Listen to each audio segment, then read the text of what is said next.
So I thought I would do a coffee and the problem. This is coffee and the problem, where we have coffee and I do a problem, and I encourage you to also do the problem.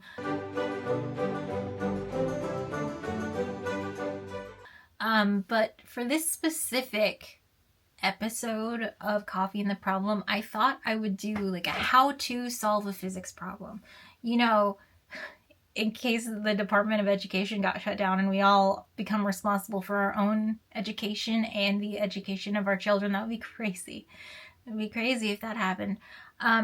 So I'm going to just take you through the steps I use to solve a physics problem. And to do that, we're going to do 2 problems. And as usual, I will read you the problem. And then if you want to try to solve it, I encourage you to do that. Pause the video, try to solve the problem. We are going to start with a problem from Survey. So about a year ago, I did a video called How to Teach Yourself Physics.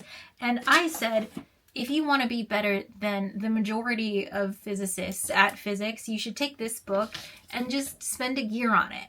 And the year is almost up. Has anyone done this?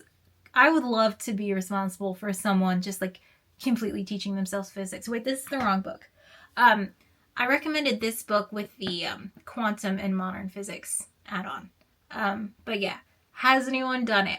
Let me know in the comments below. I'll read you our first problem. Okay. I got a new camera. Hi friends. Am I looking in the right direction? Is the sound okay? I don't, the vibes are bad. Okay, the vibes are bad. A 1,500 kilogram car traveling east with a speed of 25 meters per second collides at an intersection with a 2,500 kilogram van traveling north at a speed of 20 meters per second. Find the direction and magnitude of the velocity of the wreckage after the collision, assuming the vehicles stick together after the collision. Okay, so this is a Survey problem. The answer is in Survey, but if you can answer it, stop the video, solve the problem, you know. Otherwise, let's do it together. So also, I do encourage you when you're solving a physics problem to write along. Like, don't just watch someone solve it, because you need the muscle memory of trying to figure it out. You know what I mean? Okay, so the first thing I do when I'm solving a physics problem, no matter what level of physics it's at, is draw a picture. I need to understand that I have a image of what the actual problem is asking and how I'm going to attempt to solve that. So the first thing I'm going to do is draw a picture and figure out what is this problem asking. So I would, of course, do it in my handy dandy notebook, but because I'm on a video, I'm going to do it on my little iPad. Okay, so we have a car. I'm going to call it car A, and it is going east. And car A has a mass of 1,500 kilograms and a velocity initially of 25 meters per second. And this car collides at an intersection with car, or it's a van, it doesn't matter, B, which is going north. So the mass of B is 2,500 kilograms and its velocity, VB initial, is 20 meters per second. Okay, so they collide at some point here, and it says that they're stuck together after the collision. So just based on our experience in the world and with physics, we understand that one going this way and one going this way is going to push them both this way, right? So I will just approximate this system with a velocity like this, and after, of course, they are stuck together. So this is A and B, and they have some V final question mark. We, of course, know their mass, which is going to be MA plus MB. Okay, so we've drawn our picture. The second part of step 1 is making sure we know what they're asking, which is they want the V final. They want the magnitude and direction, which means we need this like number, but also we need the angle that they're driving at. So we need that theta. That is the worst theta I've ever seen. All right, happy little theta. Okay, so this is step 1 to solving a physics problem. Okay, the next thing I do is think about what physics concepts are going to be important to solve this problem. Obviously, in the real world, when you're working as a physicist, you can't do this. But when you're doing a textbook problem, the big hint is just looking at the chapter title. So this is in the chapter titled Collisions in Two Dimensions. So that's the physics I'm going to use for this, the collisions in two dimensions physics. So there's two things we could do. We could talk about conservation of energy, because you know, two things hit each other and move, energy has to be conserved. Or we could talk about conservation of momentum. Because we are learning physics and we know that this is an inelastic collision where the things stick together, we know that we cannot use conservation of energy. We know energy is conserved, but some of the energy that was in the car's velocity before they hit each other is going to be converted into like sound and friction and heat and the energy to deform the metal as it breaks and like crushes the cars together.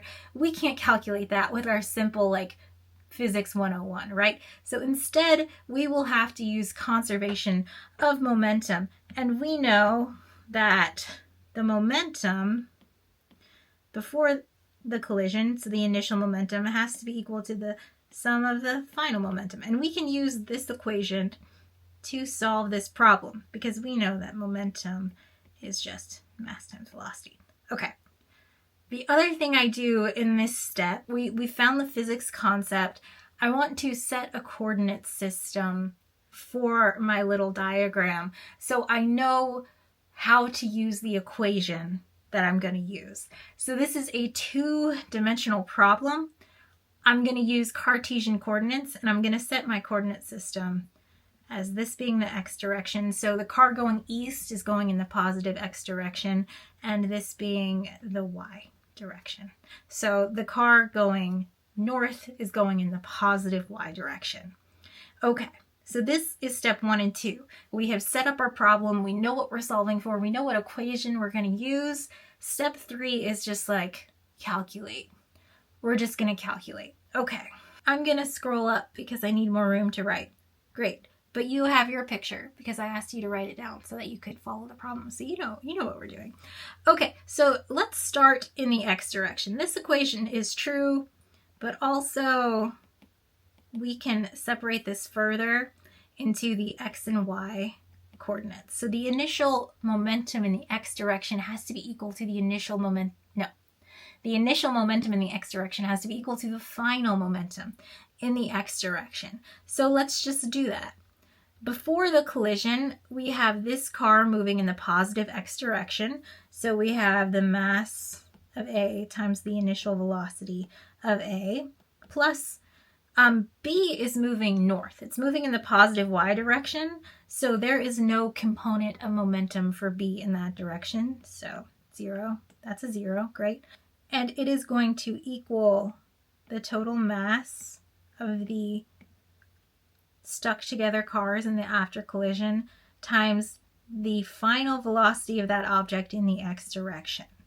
So we can start plugging in our numbers and we get 1,500 kilograms times 25 meters per second is equal to 4,000 kilograms times our v final times cosine theta, because cosine theta is going to be this component. This is going to be v final x. And of course, we will need to do sine theta to get v final y. Great. I did put in the numbers. So 3.75 times 10 to the 4 kilogram meters per second is equal to 4,000 kilograms v final cosine theta. Let's call this equation 1 and let's change colors just for fun. Now let's look in the y direction. Okay, so this is very similar to the other step we just did. The car A doesn't have a y component of momentum before the collision, so we just have our 2,500 kilogram times 20 meters per second, and that will equal our 4,000 kilograms times v final sine theta. So we get 5 times 10 to the 4 kilograms meters per second is equal to 4,000 kilograms v final sine theta. And we can call this equation 2. And what I'm going to do is take 2 divided by 1, and we get 5 times 10 to the 4 over 3.75 times 10 to the 4 is equal to 4,000 divided by 4,000, V final divided by V final, sine theta divided by cosine theta. So sine divided by cosine is the tangent of theta. So we can take the inverse tangent and we get theta is equal to 53.1 degrees. That's the worst degree I've ever seen. It's huge. What's going on there? Degree. Great. So we have theta. So now we just plug this theta value back into one of these to solve for V final.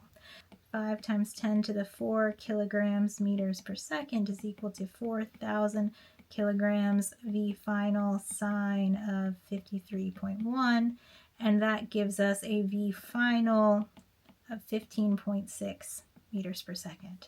So we have our direction and value for V final. Okay, so this was step 3, calculate, and we got an answer. Now we want to move on to step 4, which is check. Like, is this answer reasonable? Do we think this is correct? We have 2 cars going 25 and 20 meters per second. They're going to collide. We would expect that system to slow down. So we got 15 meters per second. That makes sense. We also got an angle of 53 degrees. That, I think, also makes sense just based on our picture. We don't expect it to go straight up 90 degrees or anything. We expect it to have some happy medium of the direction. 53 seems reasonable. This car is more massive, so it might push it more in that direction. Okay, we did it. The very last thing I do is step 5, which is where I ask, is this good enough? Is this solution to this problem good enough? Or do we need to get more detailed? Do we need to include more physics? Like, do I actually need to include, like, whether or not the road was wet in how fast the car is going to go as it crashes into the other car? Here in this case, I don't think so. In this case, we're doing a simple problem where cars are rectangles and we got a momentum conservation answer. I think in this case, it's good enough. So I would call this problem done. We set out to find V final and we did it. Yay, great. Those are my 5 steps. And we're going to do another problem, a much more difficult problem, but still not like a super difficult problem. It's fine. But before I do that, I wanted to share with you a quote from Richard Feynman that I read recently when I was reading his lectures on computation. And this is a course he gave about computers in the early days of computers. And in it, he talks about how he's given problems to the students. And I just want to read you what he says about solving problems. Throughout this book, I will suggest some problems for you to play with. You might feel tempted to skip them. If they're too hard, fine. Some of them are pretty difficult, but you might skip them thinking that, well, they've probably already been done by somebody else, so what's the point? Well, of course they've been done, but so what? Do them for the fun of it. That's how to learn the knack of doing things when you have to do them. As you go into adulthood, you develop a certain confidence that you can discover things, but if they've already been discovered, that shouldn't bother you at all. What one fool can do, so can another, and the fact that some other fool beat you to it shouldn't disturb you.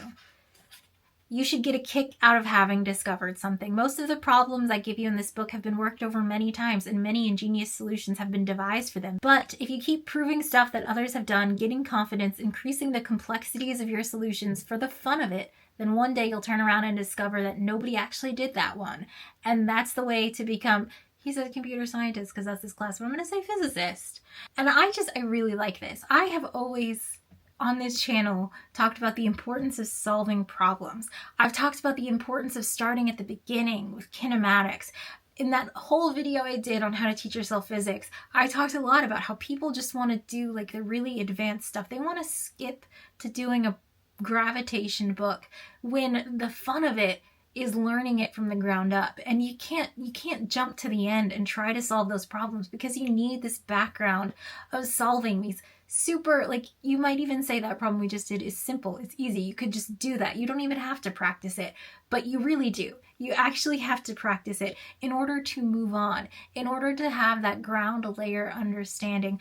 I love solving physics problems. So yeah, let's do another one, and it's more advanced, and I'm gonna take you through those exact same steps which I use to solve physics problems. This time we're gonna do some Jackson E&M, John David Jackson. Oh my gosh. Don't worry, I think I picked one from chapter 1, so it's not gonna be too hard. All right, as usual, after I read the problem, stop and try to solve it. It's totally fine. Or, follow along with me and write it down and make sure you understand the steps we're writing down. Okay, I do think I'm going to skip some math just because that's not what's important here. We're actually just figuring out how to solve a problem. And it's fine. Let me read you the problem. Okay. The time averaged potential of a neutral hydrogen atom is given by what I've just placed on the screen. Great. Where Q is the magnitude of the electronic charge, and the inverse of alpha is A0/2, where A0 is the Bohr radius. I did a video about the Bohr radius, if you want to watch that. Okay. Find the distribution of charge, both continuous and discrete, that will give this potential and interpret your results physically. Okay. So that's the problem we're going to do. And actually, the solution I'm going to do for this problem is one that is on the internet by Professor Christopher Baird from Lowell, UMass Lowell. And like circa 2002, his solutions for these problems are all over the internet, and they're great. I just wanted to let you know if you want. I think I'm going to give more detail than he gives, but yeah, it's his solution. Great. So the first step of my little problem-solving method is drawing a picture. That, for more advanced problems, include writing down the types of things they give you. And they said that this is the electric potential. So electric potential describes the force on a test particle everywhere inside of an electric field.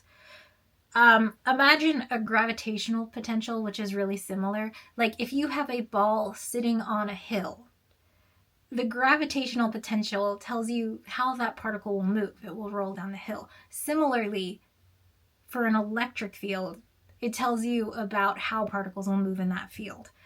Great. So for this type of problem, this is literally the picture I draw of the problem. So we have this potential, and we want to go from potential to a type of charge distribution, right? Where are the charges of our hydrogen laying based on the potential? Great. That is like the question. That is step 1 of our problem-solving method. So step 2 is write down an equation. What type of physics are we going to use? Well, we're in electrodynamics. We want to go from potential to charge distribution. We can use the Poisson equation for that. I'm assuming if you're solving this type of problem, you understand the Poisson equation. So the Poisson equation allows you to go from potential to charge densities. It looks like this. Oh, this should be like a capital. It's fine. It's fine. It doesn't matter. Which looks like this. So this is the Laplacian operator. All right. No. It's called the Laplacian or the Laplace operator. Great. So this can be used for a variety of different coordinate systems. I will put up the Wikipedia version. You can talk about spherical coordinates or cylindrical coordinates or polar coordinates or Cartesian coordinates in 2 dimensions. You get it. So at this time, step 2 of solving a physics problem, we also need to define our coordinate system. And since we're talking about a hydrogen atom and we kind of already know what's going on there, we could think of a positive charge with a negative charge kind of floating around it. So to me, this screams spherical coordinates, right? So we will have some r and some theta and some phi, and I'm not going to draw those on there because I always do it backwards, and the physicists and the mathematicians do it opposite, and everyone gets mad. It's fine. It doesn't matter because Well, let's write this down. Okay, so I'm going to write down the spherical Laplacian.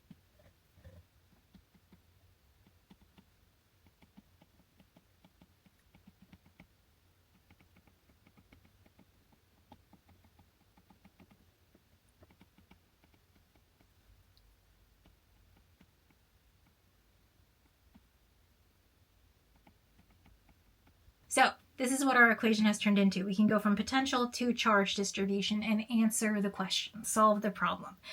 We can do something really nice here. It's because our charge distribution is going to be spherically symmetric. We've already decided that. So we can just kind of cross those guys out for us, and we get a much simpler to solve problem. Again, we're solving for the density there. This is still step 2 of our problem solving method, right? We set up our coordinate system. We drew our picture. We have the equation we're going to use. Step 3 is calculate. So let us do that. Except I'm really struggling to write all this on my little tablet, so I'm going to skip to doing this derivative, and we'll just leave the rest as an exercise to the reader. This is just to inform you on how I solve problems, so like it's fine. It's fine. It's gonna be fine. So if you plugged in your potential, which we have here in this form, and you did this little derivative, here's what you get for rho.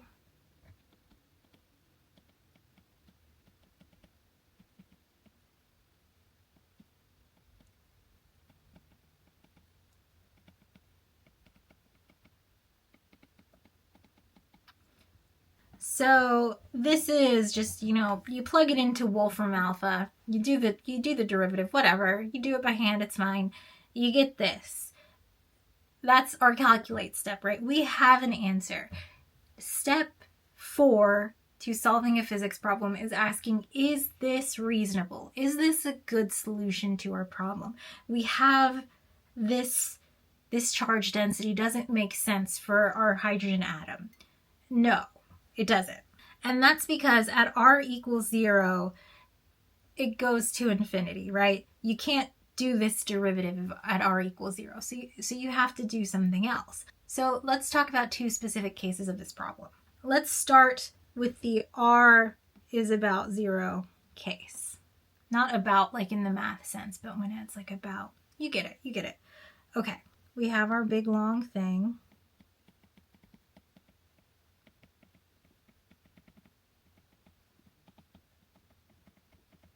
For the r is near 0 case, we have that this e to the minus alpha r goes to 1. So this gets simplified.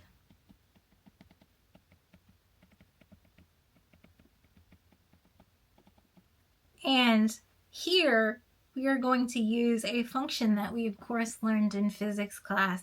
This blows up at the origin, which we should be screaming in our heads that this is a delta function. And mathematically what that looks like is this.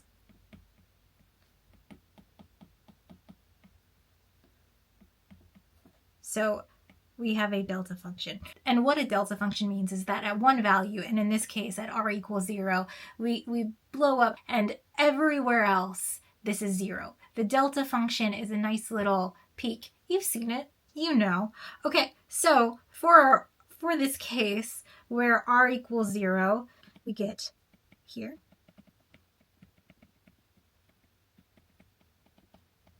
Which goes this. Plus. So this is when r is about 0. Great. We will call this 1. Okay. Should I switch colors? Yeah. So let's do our second case where r is greater than 0. So again, we're going to start with this whole same business.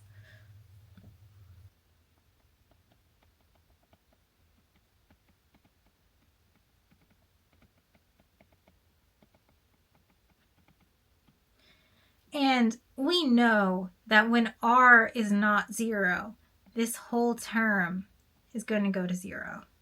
So for our case where r is greater than 0, we just have this, which we can call equation 2. Cool. We now have these two cases, 1 and 2, that are true for our charge density. We have gotten an answer for charge density based on the potential they assigned us in the problem. However, we can actually combine these two cases because this is true. Oh, I'm an eraser. No, because this is true when r gets close to 0, and this is true when r goes away from 0, and they're totally compatible. So now let's combine our two cases again.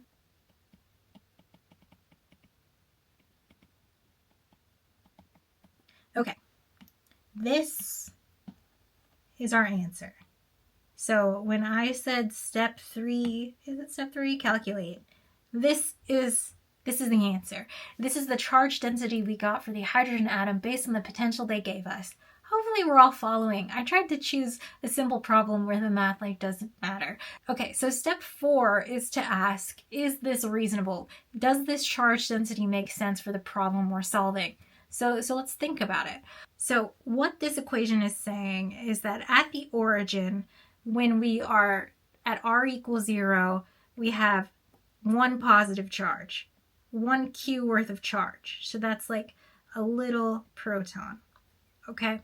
Everywhere else, outside of this, we have a spherical distribution of 1 worth of negative charge, 1 Q of negative charge that is decaying exponentially as you move away from the origin. So the question is this a reasonable description of a hydrogen atom's charge density?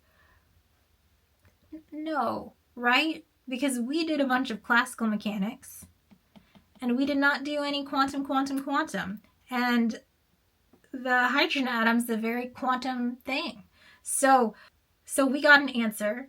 The answer is correct according to the textbook. The answer makes sense. This makes sense. This is a perfect little Bohr model of an atom, right? But step 5 of solving a physics problem, did we go far enough? No. If we actually want to talk about the charge distribution of a hydrogen atom, we have to do quantum mechanics. We have to talk about like an electron cloud, and we have to have our little selection rules. We have to talk about spin. Yeah, so that's the end of this problem. We certainly did it, but this is a classical description. Its use is limited to classical mechanics. So fun. Okay, so that was coffee and the problem. I do think it's really fun and important to solve actual physics problems, even if they're very easy for you, because it works that physics muscle that you have to get really strong in order to do advanced physics. And Feynman says like eventually you're going to get to a point where you are asking a physics question that no one has answered yet. And it's really exciting, and that's what I do at my job, and it's really nice. Anyway, this is actually a poorly timed merch drop. I'm not having a great time, but it's so fine. So I just did problems on a tablet, and you saw it was awful. It was hard to look at. She's so bad at writing. She erased it like 50 times. I actually solve all of my problems in laboratory notebooks. I'm not, these are available. Like you go to Staples or whatever. The actual merch are these cute little stickers that you can buy and put on your Coffee and the Problem notebook. It says Coffee and the Problem. So the next time I'm like, hey, we're doing Coffee and the Problem, you should really get your notebook and have some coffee and write it down as we go along so you can follow along. That would be cool if you did it in the notebook that says Coffee and the Problem. How are you doing? How's it going? Solid. Cool. Okay, I think we're gonna stop. We're done. Thank you. Okay.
les poissons, hi hi hi, ha ha ha.